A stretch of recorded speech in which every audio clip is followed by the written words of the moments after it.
We've certainly got a lot of bikes laid out in front of us here, and you know what? They're all here for a reason, because every one of these bikes has its own class here in the Australian Superbike Championship. Of course, this is the king of our championship, and that is why we call this championship the Australian Superbike Championship.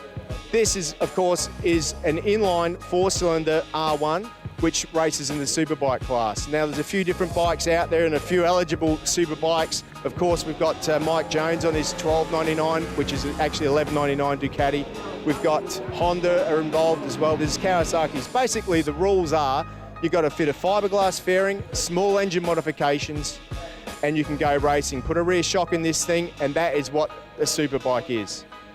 If you are building up to that, you might want to look at something like this. This is our Super Sport class, which is pretty similar to the 1000cc, but of course it's got a smaller engine capacity. You can also run a 3-cylinder 675 against these 4 inline 600s, and that's the rules for that. Come and have a look at this though, because there's more. If you're just getting into racing, perhaps you might want to get on something a little bit smaller, and we've got production bikes for that.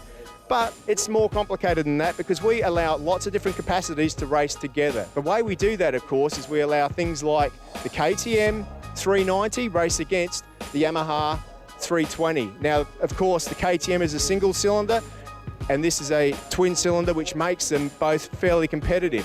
Kawasaki have an under 300 bike, of course, which races against these in a different class. And this is the Kawasaki representation, and it's been very successful to date in years gone by. This year, for the first time though, we've got the R3 Cup in our championship, and it's proven to be very popular. Why? Because this bike here, you can buy for $7,900 and go racing. It comes pretty much ready to put on the track. And I'll tell you what, that's pretty cheap racing.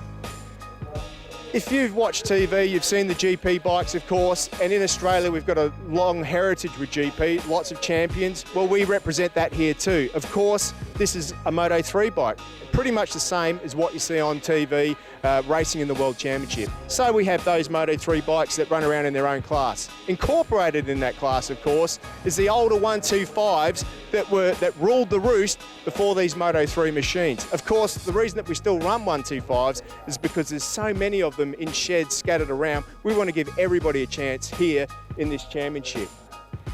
Boy, when I have a look at what is actually there, there's a massive choice, and that's what I like about this championship, the real opportunity to give everybody an opportunity to race their motorcycles. Well, I don't know what your favourite is or what you think you might like to try out, but I'm heading back up the other end because that Superbike class seems to have my name all over it. See you next time.